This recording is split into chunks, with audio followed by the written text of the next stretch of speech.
action.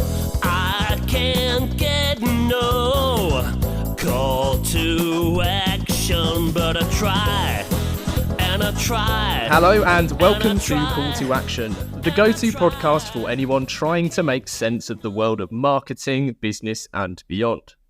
In an industry that is a minefield of utter bollocks, we aim to capture our heroes and allies from the front line to have a chinwag with.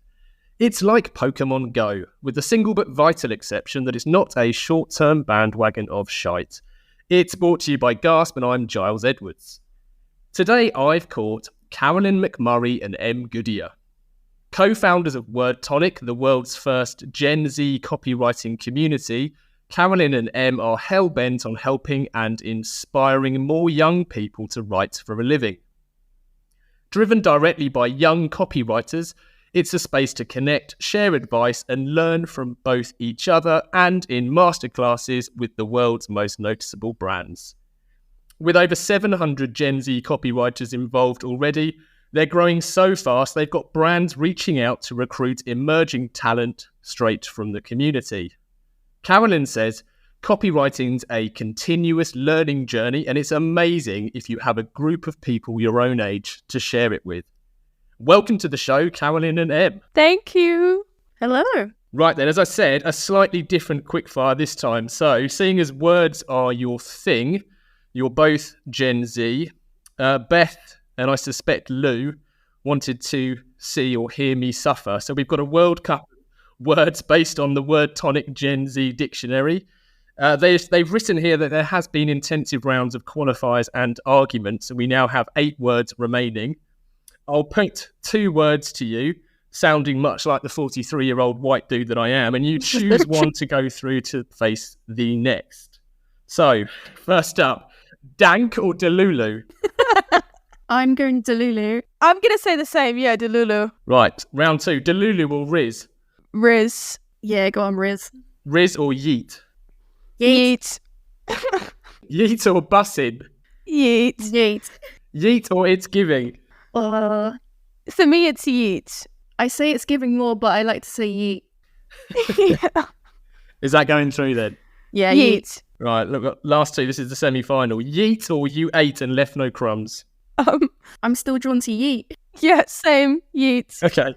Right, lastly, and I fucking hate saying this word, yeet or vibe check? Yeet. Oh, we're going to be at a crosshead here, I say vibe check more, but I love... yeah, yeet. Go for yeet. Okay. Yeet. Okay, cool. Well, that was humiliating for me, but I'm just imagining... You did well. I'm imagining you laughing with me, so that's kind of got me through it. We are. We're not laughing at you. No, sure you're not.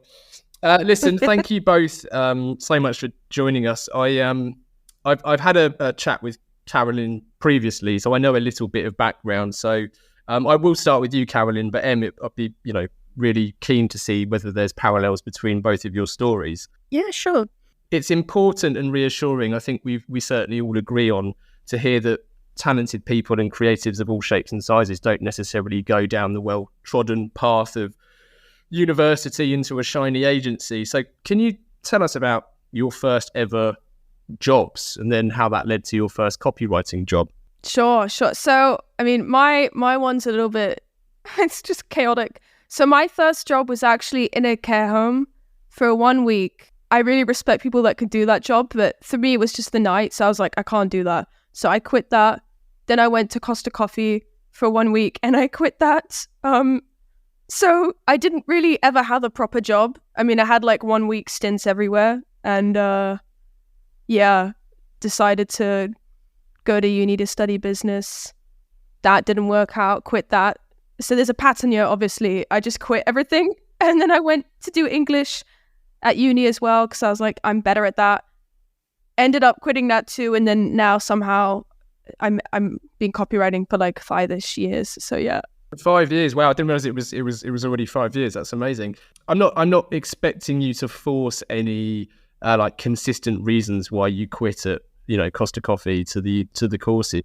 Was it as in like, was there anything particularly missing? Like, was it just as simple as you didn't feel right doing that particular job / course, or did you know you want to write even? I knew that I wanted to write, but I didn't I just didn't know what career that looked like. I mean, the funny thing was I was doing copywriting for this local business for free when I was like 17, social media captions and all that stuff, but I didn't know that it was copywriting. And my parents were like, oh, you need to get a job. And I don't know, they're just, the job thing was just, I'm like introverted and shy, and like being in, like making hot coffees and like people shout, it's just not for me. So I was just... Yeah, and then uni, I quit that because one, I didn't really, like, to be honest, the money side of it was a big part of it for me. Like, my dad's a postman, my mom, she was a nanny, you know, and they were both, I love them. I know maybe it's a bit too much to open up, but I think it's important for other young people that might be coming from other, like, similar backgrounds, but like, alcoholic family. So it was like a way for me to get out, and I just didn't want to go back home. So I was like, I need to somehow make this a thing and just really nail it down. And university just seemed like a waste of time to me. Yeah, no, I to be honest, I did go to university, but I spend my life trying to not necessarily persuade people to avoid that route. But I think the road called university used to lead to employment a lot easier than it does nowadays. It now tends to lead to debt and all sorts of other kind of issues which hang around for years thereafter. So I don't think it's necessarily the answer that it perhaps was, one day. We do get, I know that there's a huge proportion of our listeners, and I think we've just crossed the 500,000 overall listener mark in recent months. There's a lot of them, and a lot of them are either students looking at embarking on or trying to open that first door into the career called copywriting or adland, whatever role it might be. And I think understanding that it's not easy is certainly something that's consistently come up. And you use the word chaotic. I think people's life, when they look back in the rear view mirror and study what actually happened, it often is chaotic, and there's not always a reason why A led to B led to C. Did you, when you were doing the social media posts and so on and so forth, had there already been an intention in your mind to try and pursue writing, and then that kind of happened quite fortunately, or did you seek that out? Writing as a whole, I mean, everybody, it sounds dumb when you say I've always wanted to write, but yeah, since I was like little, it was always, I want to have a career in writing, whatever that is. This just popped up because a friend knew this place, and then they were like, oh, get some work experience. But I've always loved writing, but at school it was always like become a teacher, become an author, or become a publisher. So I didn't, or a journalist. So advertising was never like talked about, even now. So yeah. I mentioned before we recorded that we've had, I don't know, maybe close to 20 really impressive copywriters on, from Drayton Bird to Nick Asbury and everyone in between, and I can't remember any of them pursuing copywriting necessarily, and journalism tends to be the kind of crude answer that maybe teachers come up with when they have a student who's good at English. It logically in their brain leads to journalism, which is actually, because of the more editorial lens, is often some of the least kind of creative form of writing. Em, was your start and your kind of journey to where you are now just as wiggly and chaotic? A little bit, maybe even less glamorous, to be honest. My first job was a cleaner. I used to go around cleaning offices and warehouses across Birmingham at stupid o'clock in the morning. And I did that while I was at uni, and about a year and a half into uni, I decided to drop out and move from Birmingham to Devon, where I am now. And my first proper job is a little bit hard to pinpoint because I've had quite a few instances where I've worked 4 jobs at once. It's very hard to pinpoint. I always seem to rise through the ranks and end up in some kind of managerial position or something. But while I was working 3 jobs, I found copywriting and then found Word Tonic. So joined Word Tonic as a community member back in maybe a year ago now, a bit longer. And yeah, that picked up for me a little bit. I got recognized a little bit extra in Word Tonic, or because of Word Tonic. And yeah, now I'm here. Nice. That's amazing. Had you even considered like a career in writing, whether that's journalism or anything else? I knew I wanted to go into writing. I was at uni for English and French, and I wanted to go more for the English side and basically figure out what I wanted to do with writing. But it it never seemed very feasible. I didn't really enjoy going to uni or learning about the kind of stuff they say comes under the English language bracket sort of thing. So I sort of, to be honest, gave up on it a little bit and was like, cool, I'm just going to move and try different things. And then it just kept popping back up in my life. And I was like, I'm just going to have to find a way to make this work. And then just happened to discover copywriting at the right time, realized it was a whole career path, which was only probably not even 2 years ago. I only really still quite recently found out about it. Because it is like really not taught about in schools. Nobody at uni ever mentioned it. None of my family or the adults I knew in my life had ever heard of it. Yeah, so just it happened to come up at the right time, and I sort of took a leap, I suppose. Yeah, nice. Well, what you just mentioned there, I think, is obviously one of the obvious points and problems that Word Tonic seeks to fix. It's funny. There's almost two contrasting ideas I've kind of tried to fit as to how Carolyn, you set up Word Tonic, because in one respect it's to do exactly that point Em was making, that people aren't necessarily aware as copywriting as a career. But the thing that I find quite surprising is, much like, I don't know if you know Joe Glover at the marketing meetup, who's very proudly and loudly an introvert, if you can be loudly an introvert. But given you are self-confessed introvert, it seems funny to me that you would set up a community.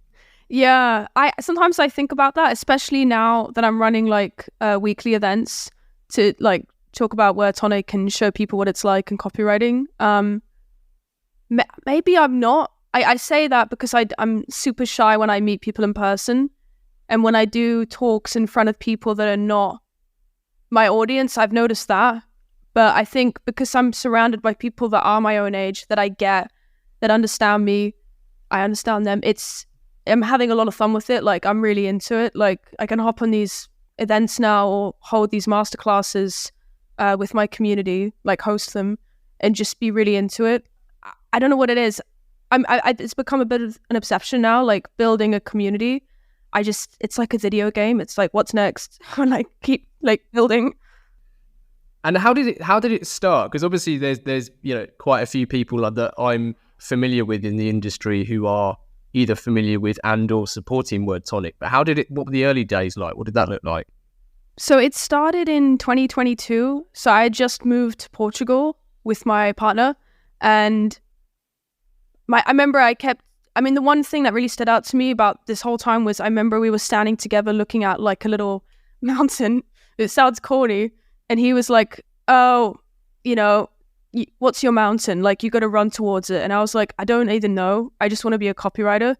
And he was like, oh, don't you want to have your own audience one day? And I was like, yeah, but I don't know what I would even write about. And and I started getting more into copywriting and seeing that there was no other spaces for young writers by young writers, especially in copywriting. So it all started with a newsletter. Word Tonic was a newsletter before it was a community. It had like 0 subscribers. And then I started putting in my own money from copywriting to like advertise it, and slowly started getting up. And then I think within 5 months, I was like, okay, I'm going to create a community now. And it was probably a little bit too early. I thought in my head, I'm going to get like 100 people signing up immediately. It was only like 7 people. And then each week after that, it was maybe 1 or 2. But I'm so glad I started early. Like, there were so many little like road bumps I went over and I figured out. And now it's like 800 people. And I think another weird thing about it is, like, looking back, it sounds bad, but back then it felt more exciting because it was all super new and like I didn't really know what I was doing. And now I'm getting like a load of people joining like every day, and then some of the excitement is gone, which doesn't make sense. But yeah, is that just like, I don't know, is it just the fact it's not new anymore? Like, it's still, well, I hope it's still delivering something else to fill the lack of excitement that was once there. Like, it must feel really kind of worthwhile. No, I mean, it's like, I think I'm wording it wrong. Like, it feels, I get to wake up every day and I'm doing what I love, helping people that are my own age, like writing posts saying thank you, daddy. And like, I'm like, that's my job, to put like a dinosaur's face in an Instagram post, and like, I get paid for it. I think exciting is the wrong word. I think it's a lot harder now to figure out how do I take it to the next huge level. like, because it's now we're at 100 members, we're getting like, we're growing by like 2 to 3% each week. And now it's harder for me to figure out, how do I take this and make it massive? Back then it was easier to go, how do I take this and just, build it up a little bit more to 100. But now I'm trying to, by the end of the year, I hope to get to like 1,000 or 2,000 people. So it just seems like another minefield. Yeah, but it must be really rewarding, and I hope you're proud of the community that you've built, because I suspect you are filling a gap that perhaps 8 years ago, 10 years ago, whatever, you wish didn't need filling. Yeah, I think what brings me the most satisfaction is we have like an achievements channel in Word Tonic. We have like a Discord, and scrolling through there and seeing people getting all these jobs, not just through like, the recruitment service or brands coming up to us and giving our community jobs, but through the resources we're giving people, these masterclasses with big brands, these portfolio building opportunities, like just seeing these people join with like having nothing and then actually getting a job. I mean, that's like, yeah, that's massive. That's like the main aim. Yeah. And you've got, obviously you've got mentor Vicky Ross, who's, very proudly associated. She said to me last week, I wish I came up with Word Tonic. It's such a brilliant idea and an important community. Carolyn should go into the business of line extensions and create a learning and development community for every generation. Someone back her and help make it happen, which is amazing. Wow. So the shape, I wonder how much of the shape of Word Tonic you can or even should try and actively control, and how much of it just must naturally happen, because Em jumping on board and heading up the recruitment side of things, did that happen just naturally? There was suddenly an opportunity there and you knew who to fill it? Em I picked her out first. I needed someone to help me do admin stuff, and she was super on it. And I was like, okay, Em, can you help me with that? And then our relationship evolved, and I was like, this girl is like really, really on everything, super showing up all the time, coming up with like random ideas. And I was like, well, I have all these brands reaching out to us, like we just secured a deal with SEMrush. I don't know how to do it by myself. Let me bring on someone. And I was just like, you know what, let's do it together. And it was just like the perfect fit. Thank you. Yeah. I think everyone needs Em. And Em, how has it changed for you then? Going, I suppose in many ways you've kind of gone from one side of the fence to the other. Yeah, a little bit. While I was discovering copywriting, my background's in recruitment. So I was recruiting for a construction industry, and it's completely worlds apart. But yeah, I started really enjoying it, and then did some admin bits for Carolyn. And yeah, I think she mentioned recruitment, and I mentioned that, that's what I'd been doing for the past 3, 4, 5 years. And it just evolved from there. And now I've quit that recruitment job, and I just do recruitment for Word Tonic, which is just insane. Like it's like freelancing, but to a whole new level. Yeah, that's amazing. People out there who are listening to this who maybe previously weren't familiar with Word Tonic, what's the main reasons do you suggest that they should get involved? Because presumably you'll have all sorts of members, some who probably use it for the masterclasses that you offer, some for the recruitment, some to be part of a like-minded group of young copywriters. Like, what are the core parts of Word Tonic? So basically, it's so big, but basically when you join, you get access to like you said, these weekly copywriting masterclasses with these big brands. They're all recorded as well. And I think another important thing is, because my generation is just camera shy, you can turn your cam off. It's okay. You don't need to turn it on your calls. We also do like AI workshops every month, because AI is not going anywhere. It's only getting bigger. But I don't think it's going to take over. I just think knowing how to use it creatively can really help you stand out. And, we're in talks with an agency right now. We can't say the name, but they're big, and they're looking to like work with us. But yeah, they agree like AI helps them do their jobs faster. So we do that. There's also freelancing sessions for any freelancers, held by a lovely member called M. Thomas. And yeah, another M. And we also do like portfolio building opportunities. So there's weekly briefs, but those weekly briefs can be for people who are already copywriting. It's a nice way to refresh your creativity. There's a Discord, which sounds underrated, like the community element, but it's massive. Like, people are helping each other, referring each other jobs, giving advice. It's quite, you get quite a lot when you join. Yeah, no, it does sound like that. And from the training perspective, I wasn't actually aware, if I'm honest, that they were weekly masterclasses, and presumably because they're recorded, people can go back and see previous ones. Yeah. How do you think that compares to the kind of, I suppose, alternative / historic education routes, i.e. going to university or going to college? To be completely honest, I feel like if you love uni and like you want that experience and you're really interested in a certain topic, go and do it for sure. But if you're unsure and you're not 100%, like you're on the fence, you don't really, but you know that you want to do copywriting, I would just not go at all. Or I would do like an advertising course or a degree or something like that. But I think this kind of learning is nicer because you do it at your own pace. There's no like real rush to do it all in one go, and it's just practical. I mean, you're not just learning theory, you're actually building a portfolio, you're getting feedback on it. You can connect with the speakers afterwards and, you know, get more advice from them. And yeah, I prefer that kind of way of learning. And I mean, even if you are at uni or whatever, like, it's a nice thing to supplement on the side. A lot of people initially don't join because they're like, oh, I don't have any time, I'm at uni. And I'm like, well, that doesn't make sense to me. I'm sorry, because you can join and take baby steps. Like, it's way better to graduate, you know, not on a blank slate and actually have something built up, and then you can start applying to gigs immediately, rather than you've just graduated, everything's crazy, now you need to try and figure out your copywriting career. Like, yeah. I also, again, I can understand, and I don't want to sound like I don't know, I don't want to sound like a tosser here, but like, looking back, when I was at university, I had more time then than I think I've had at any other time of my life. But I suppose you don't really realise it at the time. So it doesn't mean to sound so as judgmental as it probably does. So let's talk about Gen Z then, in terms of Gen Z and marketing efforts, and the kind of reason why the recruitment side of things is really picking up for you. What some brands really struggle talking to Gen Z. What are the common pitfalls that you both see?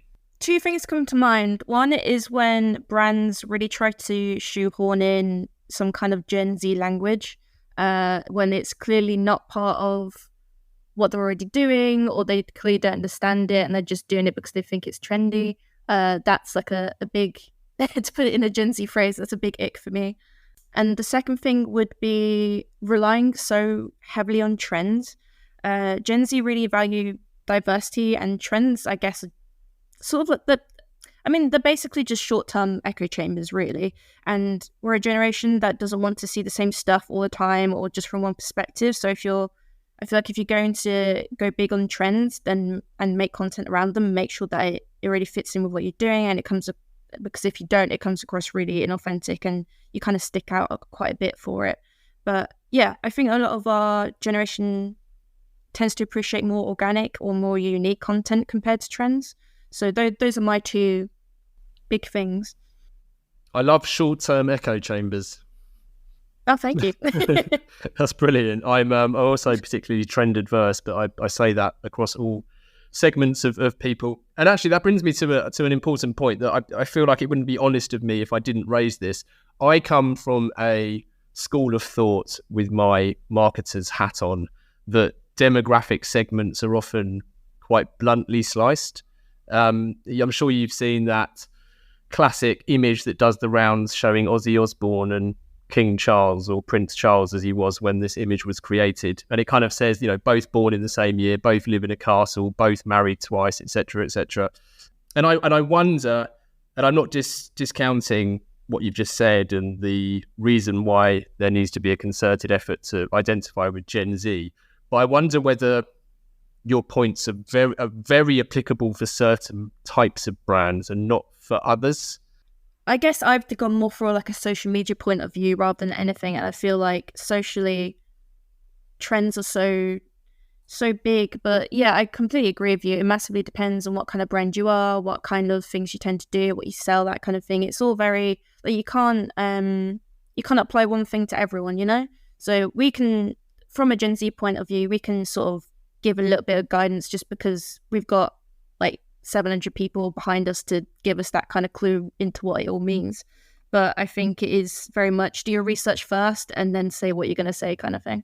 Yeah, that's a great answer. And I certainly think the media consumption angle is certainly one where I think it's hugely valid. I suppose I've also got an eye on the fact that I've got 5 nieces who are part of that generation, and Christ, they're different. But they probably will have like much more kind of overlap when it comes to media consumption. And yeah, hats off for talking about, researching first. Vital point. So what type of recruitment, what does that look like when people come to you looking to recruit Gen Z copywriters? Yeah, so it's been very much, I think they either tend to hear about Word Tonic, the community, and then they're just sort of like, oh wait, we could really do have hitting on that kind of market, I guess. We've had a lot of people come up to us asking for copywriters to either usually help finesse some kind of Gen Z marketing campaign or for some kind of pitch that they're trying to win. We've also, we're sort of at the moment going into more of like a research-led project kind of thing. And a lot of people are coming up to us asking for like Gen Z roundtables where it's like recorded and they can get a group of people put together and hear everyone's points of views, or some kind of A/B testing opportunities too. That's really exciting. But yeah, it's very much either someone looking to get a copywriter to do the Gen Z work for them because they're not too sure of it themselves, or they really want to have that kind of Gen Z opinion kind of data to back up what they're thinking to prove that it's going to work kind of thing. Oh, cool. So that's less I need a Gen Z copywriter and more I need to test this idea in a Gen Z roundtable, as you say. Yeah, it's a bit 50-50. I mean, some brands are just coming just for recruitment and others are more sort of asking for something more research-based. But we're still very much like kind of like in the startup phase. So we're experimenting and seeing what sticks, what works, what doesn't. So it's really, we're very flexible and we're not really saying no to anything that comes our way. We're just like, cool, let's try it and we'll see what we can do for you kind of thing. Yeah. Wait, one more thing. I think another thing that is also important to mention is that a lot of people come to us not just because we have this community of like 800 Gen Z copywriters. It's super diverse. Like we have people in Dubai, we have people in India, the UK, the USA, people who are part of different communities who are neurodivergent or from, the LGBTQ plus A community. And they're Gen Z, but they're also, part of these communities, or they're people of color. So there's lots of like sub-segments as well that really help, I think, with marketing. Yeah, oh, absolutely. No, that's a really good point. I'm pleased you brought that up. Yeah, no, having that diverse mix within Gen Z, because again, to my earlier point, which I hope didn't sound unfair, was that Gen Z can seem like it's quite a blunt metric, way of defining someone, but actually to have that diversity within, whether it's race or religion or sexual orientation, whatever it might be, I think is really, really valid. And actually, that's something that I think the marketing industry as a whole can sometimes not be too attentive of. So that's great. I know, Carolyn, you were talking about that early excitement that kind of went, and understandably, because over time you'd kind of lose that buzz, I suppose, you get from the off. But this, given to Em's point that you're not really turning things down, you're kind of trying it. There must be like a whole like R&D process that you're going through to work out what Word Tonic could look like for all of these opportunities. That sounds exciting to me. I personally don't, I'm just going to go against what Em says. I personally don't think we're a startup. We have the kind of flexibility of a startup. We've worked with so many brands now, but we're constantly asking people, what could we do that would help you? So we're very flexible in that way, and like knocking ideas off people and bouncing and getting inspiration and stuff like that. So fantastic. And before I move to listener questions, how much does it cost to join Word Tonic? So it's £15 a month, which some people say, oh, that's a lot, but really it's not compared to like a lot of what's out there. And a degree is like thousands of pounds. And we have like a first month discount of like $9.99, and you can cancel at any time. Like, we don't want to hold you hostage. You can leave. It's okay. So yeah, and a lot of people that join that are already in companies, they get their employer to expense it for them as part of their L&D budget. So that's an option as well. Yeah. And do you help do you make that easy for people to do? Because there's a good tip here from, I think it was Julian Cole, who runs Strategy Finishing School. Sorry, Julian, if I got that wrong. He lives in Portugal as well, actually. He has a template letters on his website that people can download to fill in and then give to their boss at work to say, I want you to pay for this, and these are all the reasons why you should do it. I mean, I have a page on the website that pretty much does all that. But maybe I could create like a little deck or like email template as well. I think what helps is that it's like, if you do it through an employer, it's just a one-off, like 1 year's membership of like £120, so they don't have to faff with like a monthly thing. So yeah. Nice. Awesome. Yeah. Well, that's really good value. I'm going to go to listener questions because we've got 4 to get through.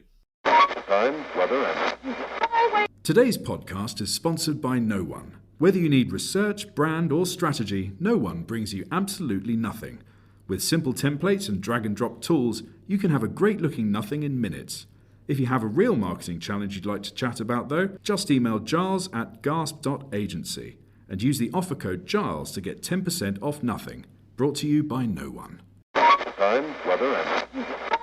So asking the general public for their opinion, be it on Brexit or boat names, is notoriously fraught with danger, but that's not stopped us asking. We've actually gone to our copywriting community, as Em and Carolyn know. So I'm going to start with Vicky, actually. So shout out to Vicky.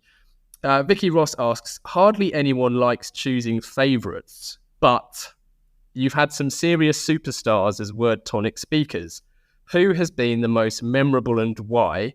And if you could have anyone, dead or alive, come and speak to your community, who would it be? Does anyone come to the top of your head? Because there's so many. I mean, obviously we have to say Vicky, right? I mean, yeah, Vicky. Definitely Vicky. I'm a bit of a fangirl for, I always butcher his name, but Eddie Sheena. Yeah. Eddie. We know Eddie. He came on and I absolutely fangirled over that. I loved that particular call. And Luke Sullivan. I don't know. That was like, to me, he's like a little bit of the like celebrity. So having written, hey, Ripple, squeeze this. And the fact that he came on, I was like, what? I was like, that was cool. Yeah, no, they're both awesome. I've spoken to Luke on the pod. He's a brilliant guy. I think that's 4 editions now, isn't it, of Hey Whipple Squeeze This? Yeah. Yeah. It's crazy. Cool. And then the second part was, if you could have anyone, dead or alive, come and speak to your community, who would it be? I'm being boring, but the first thing that came to my mind was a dead person, was like Reginald Ogilvy, that guy. Yeah. I'm trying to think, because I wrote down a list every week, and I like talk to a bunch of people from cool brands, and like there's so many of them. But I'm just gonna say, like, we're super open. If anyone wants to come on, like, let us know. Yeah, sure. What about you, Em? Is there anyone that you would like die to get on? I thought the same name, to be honest. I'm trying to think of someone else to give a better answer. We're so boring. There's nothing wrong with saying David Ogilvy. I think I'm going to stick with him because he is just like who wouldn't want him on a call, Yeah. No, I certainly wouldn't argue with that. Question 2. Well, I'm going to go with Andrew Bolton. So there are countless brilliant young writers at school and college who have absolutely no idea that this magical land of copywriting even exists. And that's the same situation I was in at school, quote, some years ago. Can you ever see a time where copywriting is the most well-known and well signposted career path for a superb 15 or 16-year-old writer?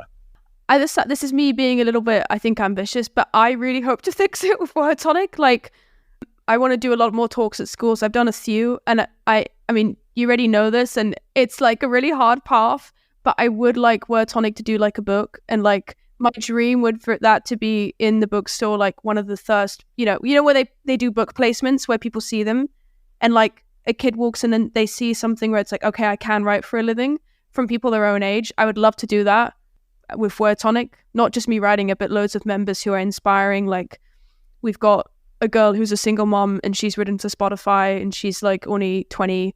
We've got someone who has won like 3 D&AD awards. I mean, I think it's possible, and I do want Word Tonic to lead on that. I mean, I feel like we already are, but yeah.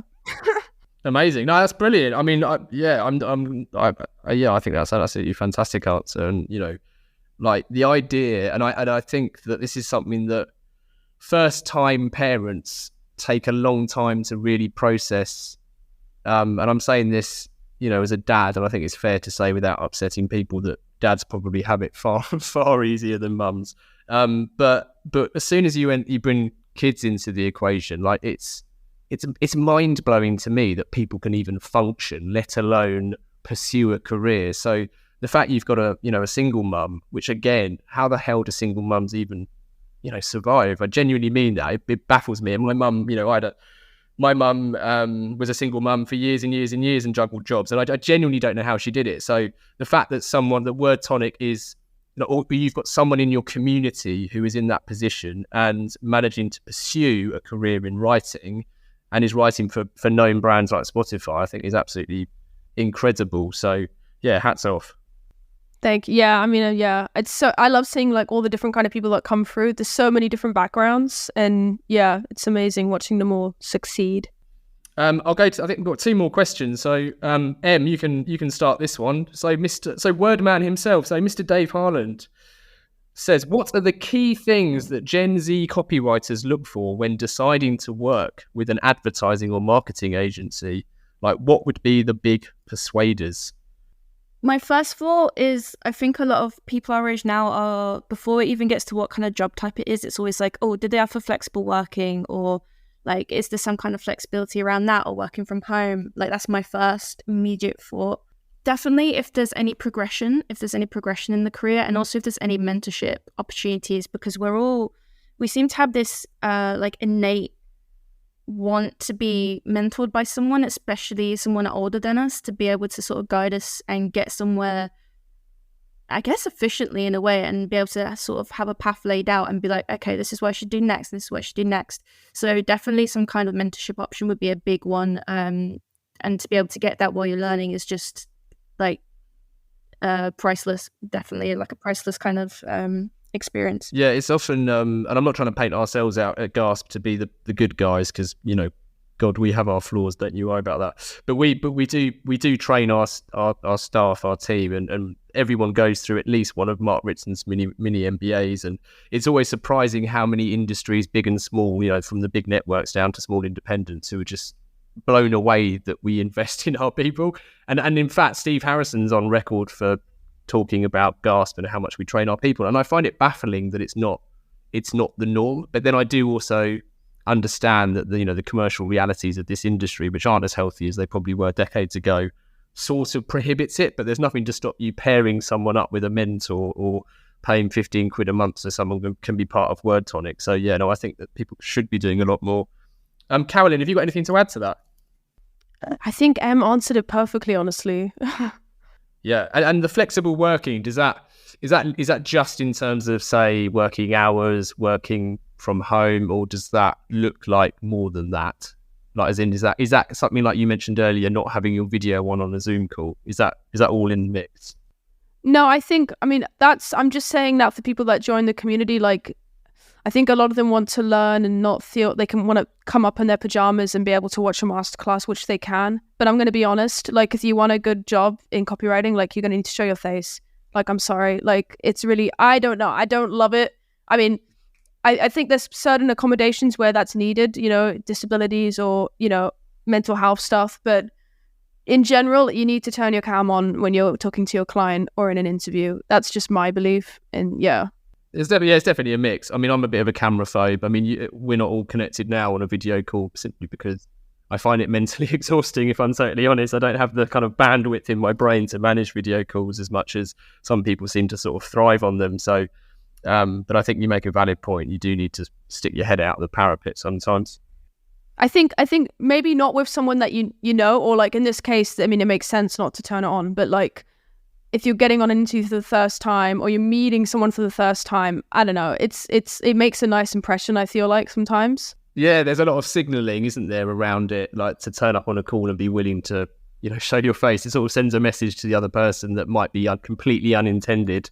There's all sorts of psychology happening. Okay, so I called them listener questions. I know a lot of them do listen. They've all been on the show as well. So the last question I'll put to you, and I know you guys don't like the word junior, but we'll make an exception for its author, Thomas Kemeny. He says, what about Gen Z? Do you think Gen A, the next generation, will find cringe in 10 years' time? I love that question. I mean, what won't they? I feel like every younger generation thinks the older generation is cringe in some formal way. There's bound to be something. Probably our humour. I feel like humour between generations changes quite a lot, and everyone's like, oh, that humour's so cringe, I don't understand it. I mean, they like Skibbity Toilet, right? I mean, I find it really funny, but I know lots of other Gen Zs are like, what is that? We're probably going to be the out of touch ones at some point. Yeah. Yeah, I think, to be honest, I think Em nailed it with what won't they? it's such a valid, like, honest point. And it's funny because I've got, and I've said this on previous pods, I've got about 20 runouts here in front of me. I'll just flap them so people know I'm not lying. And there's a few points here where I've kind of highlighted it and said, no, that's my generation, not yours, because there's so many consistencies that come up when you talk about generational differences, whether it's sense of humor or, this is really important to us and blah, blah, blah. And you can, like, I just scraped in the millennial bucket, but I think if a millennial or Gen X was looking at this, they could quite fairly have a claim for similar things, but they just manifest themselves in totally different ways. So the differences is unavoidable. Like, the next generation will see you as a different generation, and that is unavoidable. And I think it's, that was a really, really good answer.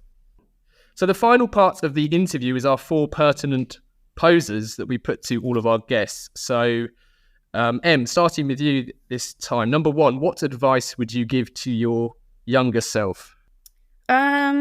Probably that you won't know if you don't ask. I think a lot of what I've been able to achieve is because I've either offered to help someone or I've asked someone to help me. And those questions have just massively impacted my life in some way or another, and I never regret asking them. So yeah, you won't know if you don't ask. Awesome. Carolyn? I mean, this is so generic. I'd probably just be like, oh, just don't even go to uni. Like, don't even try. Because I spent like months like looking at courses, and like if I could have started on this journey a lot earlier, I would have. So yeah. Yeah. No, that's great advice. Do you think it was just was there an expectation there where you figured the next step was university because people expect that to be the next step? Oh yeah, like in school, they don't mean to do it. I mean, it's not even that far. I mean, I'm 24 now. I mean, secondary school, it wasn't that long ago.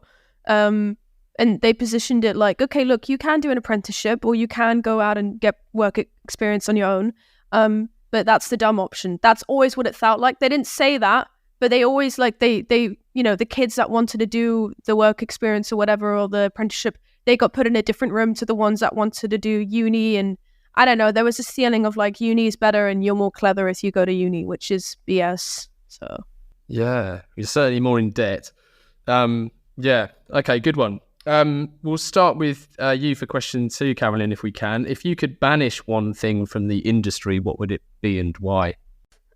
Probably like wanky creative directors. I know there's a lot of them that are lovely. Like, I know so many that are nice. But recently I've been getting a lot of DMs, well, not a lot, but just a few, from like random creative directors that are being offended by stuff that I'm doing, which is great. I love that. If it offends them, even better, because that means that I'm doing something right. It's not for everyone. Word Tonic is a bit weird. Yeah, we say thank you, daddy, to speakers when they come on calls. And yeah, this one guy had a fit about it. So yeah. Actually, I can't say anymore. Yeah, You can't say anymore. I can say more though, because that's on me. But I remember jumping on that and trying to make a smart point, which I hope went some way to the masses who were also saying similar points. But I think it's fair to say that, wanky or privileged or both, there's been quite a few comments at you or at Word Tonic, which are completely ridiculous, and we need less of that as an industry. I think it's great for me though, because whenever it happens, I just make a post about it and it blows up. So it's great. Yeah, and I remember the thing that fascinated me at the time was of all people to suggest would be on your side versus Word Tonic, to even mention Cindy Gallop's name to me it was just like, why would you why would you do that? Like, why would you pick fights with the, I don't know, the heavyweight champion of the world? I mean, she's a wonderful, wonderful woman. And I think if anything, she would probably take everyone on for you. Have you got anything to add, Em, with something to banish? I think, not to bring it back to unis again and again, but I would like to banish the idea that without a degree you're not qualified. It gets me riled up every single time. And in the same line, I've had a creative director reach out to me recently who basically said to me that he asked if I had a degree. I said no, and he was like, yeah, okay, bye, and didn't bother wasting any more time with me. So it's just because you're either a dropout or if you don't have a degree and you went to get the work experience, it doesn't mean you're any less valuable at all. It doesn't mean you don't have the ability to do it. It doesn't mean you're not credible. It means nothing. Like, cool, if you get a degree, more power to you. You've got a sheet of paper to tell you, brilliant. Like, go for it. Very proud of you. But just because you don't doesn't mean you're worthless because of it. Like, it's really, I think, a very old-fashioned line of thinking, and it's just very privileged, and I'm not keen. I'm happy to fight anyone who disagrees. I was about to say it was a really balanced point, and then you started picking fights. So no, you crack on. I'm with you. It's a really weird one because I think in some respects it's the system is so fucked. It's so geared up to remove friction for people who have a degree. And there's 2 points that I can sort of say to support that. One is, I suppose, shout out to my wife Sophie, who's the MD of our independent agency, and you don't get many female MDs. She didn't go to university, but she started working in an ad agency when she just turned 18. She's now slightly older than me. I'm 43, and she's just one of the most immense people in this industry. And the degree or lack of degrees is entirely meaningless. But where it does cause problems, and this is kind of my second point, I suppose, is episode 2 of Call to Action was with a guy called Stephen Colgan, a wonderful man. And this is going back 5 years ago now. And he shared a story that he was approaching retirement or semi-retired, and he wanted to start, I don't want to use the word dabble unfairly, but he wasn't ready to fully give up work despite being of an age where he could, quite rightly. Now, to give you some context as to who Stephen Colgan is, he was the head elf of BBC's QI. So he's a man full of knowledge and smarts. He was also the head of the problem-solving division of the Met Police for years. So he introduced, amongst other things, people giving out lollipops outside nightclubs in residential areas because that curbs noise pollution, because you can't be noisy when there's a lollipop in your mouth. It also curbs violence outside nightclubs because it's harder to intimidate people when you've got a chupa chup in your mouth. He's just so incredibly smart. He's written 4 or 5 bestsellers, and he applied to be a part-time marketing assistant at a nearby university. He knew someone there who actually encouraged him to apply because they were so desperately short of, intelligent, experienced people. And to cut a long story short, or shorter, he wasn't even invited for interview because they literally looked at his CV. He didn't have a degree, so it went straight in the bin. And you think, you could have just had, and he was willing to, work, pretty much minimum wage. You could have brought someone on for whatever it was there, 17 grand salary, 18 grand salary. I don't know what it was. He would have been worth, 5 times, 10 times that. And they just dismissed it because he didn't have a degree. And when he found out, and he told the story, I felt so demoralized that there is a system in place or people in place who would be so dismissive of someone, especially someone who had already achieved all of those things. That triggers me so bad. That's so, I'm just infuriated by listening to it. I don't understand how we're still in that system at all. It's so, you'd think of that, massively. It's just not even worth it. I mean, the counterpoint, and at a risk of ending on a downer here, but trying to flip it so it's a bit more positive, is there's loads of people out there, there's loads of businesses, ours included, who when we recruit, and we're recruiting now, we don't pay any attention at all to the fact if someone's got a degree, or we do, but we don't think someone's great because of it. We think someone's great maybe because they haven't done it and they've done something else and they've been interesting and they've got life experiences that people who go to university probably don't get to have. So, this is just an isolated incident, I hope, but it was certainly a bit of a demoralizing one. I think that's the mindset you need to go into with it as well, and just be like, okay, if they don't have the degree, they have the life experiences to match up, because it's not like somebody's chosen to not have a degree and then just wander off and not do anything. They're still doing things. They're still working towards something. And I think the mindset you've just mentioned is so much more powerful and accessible, and it should be like a much more widely accepted thing. Yeah, totally agree. Carolyn, starting with you, any books that you can recommend to our listeners? Oh, You can upset some masterclass deliverers. oh here. yeah. So all of them, and Thomas Kennedy's, Junior writing away ahead in advertising, of course. Luke Sullivan's Hey Whipple Squeeze This. I mean, yeah, that was great. I mean, that was, yeah. I read the older edition when I was younger, and getting him on was a bit like, what? Yeah. I mean, I'm gonna be honest, I don't actively read a lot of copywriting books. I tend to I've read a few, and then I don't know. I just read stuff online that I like. Like what's it called? One that I really like. I keep saying it's not a swear word. It's FS. It's like the Chicken Shed Chronicles or something. Farnham. Yes. That I really Farnham like Street. that. Yes. Yeah, it's not super copywriting related, but there's always it just opens my mind. Yeah. Do you read any fiction? You said you don't read copywriting. Yeah, so I'm big into Vladimir Nabokov. So yeah, I mean, he's problematic, but the books he writes, I mean, I have to say I really love Lolita. I know it's borderline, but the author isn't the book, and the way he writes it is really beautiful. There's puzzles, there's unreliable narration, there's parts of it in French. I mean, it's like a whole puzzle to me. I love it. Nice. Cool, that's fine. Em, any that you can recommend to our listeners? Copywriting wise, I really like A Self-Help Guide for Copywriters by Dan Nelcomb. Really, really love that book. I refer back to it loads, just even creative ideation, never mind just copywriting. I really, absolutely love that book. Fiction wise, I read a ton, and it's really hard to pick just one. There's a book called The Girl with All the Gifts by M.R. Carey, I think it's pronounced, and it's like a zombie apocalypse sort of one, but the plot twist is amazing. Oh, nice. Awesome. It's funny how many times we hear from listeners who have picked up often quite rogue books from our listeners and have just praised them. So, and I'm pretty sure that hasn't come up before, so which is rare, but also great. So cool. Thank you both. And then number 4, and Em, you can take this one first, is we always dedicate every episode to someone, and we bestow that honour on our guest who has to give the reason why. So would you dedicate this episode to someone?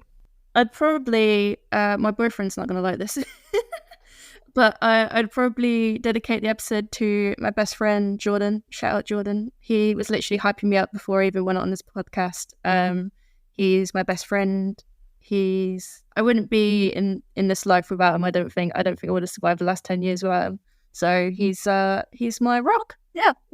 That's fantastic. And Carolyn, can you add anyone to dedicate this to? Can I do 2? Well, I suppose. Yeah. My boyfriend as well. I'm adding him in. Just No, it's too late. It's too late, Em. You've upset him. So. No. We'll do both boyfriends and Jordan and. Actually, it's funny you say that because I'm not, and this sounds really bad, but one of them is my boyfriend.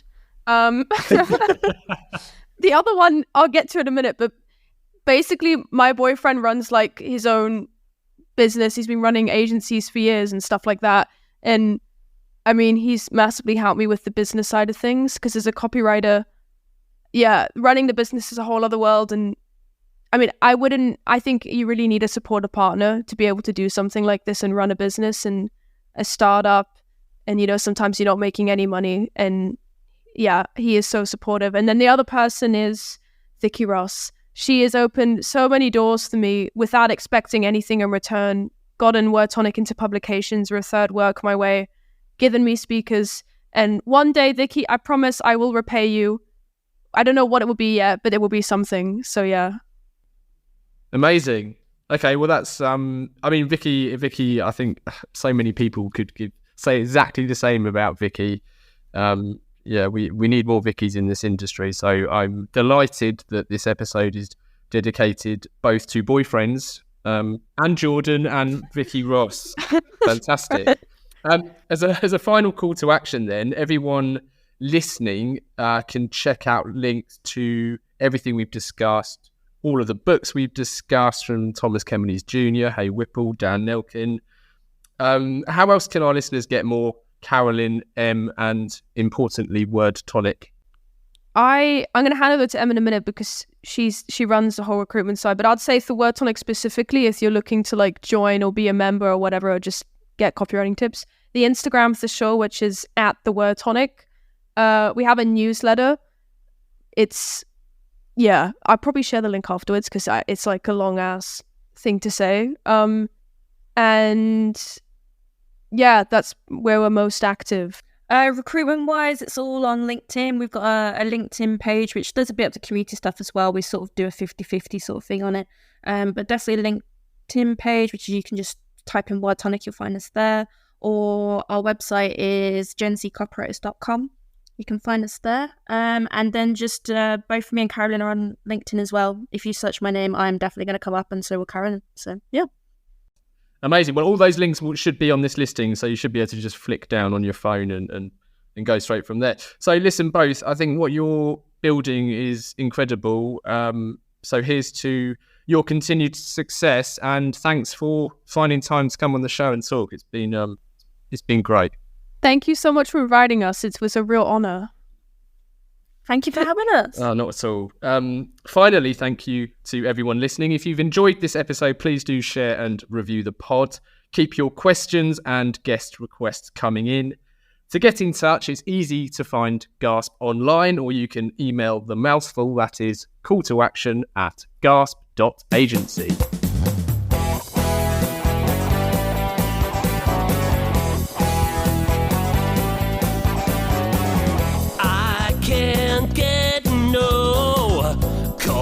To action, I can't get no call to action, but I try, and I try, and I try, and I try. I can't get no call to action. Oh, I can't get no call to action.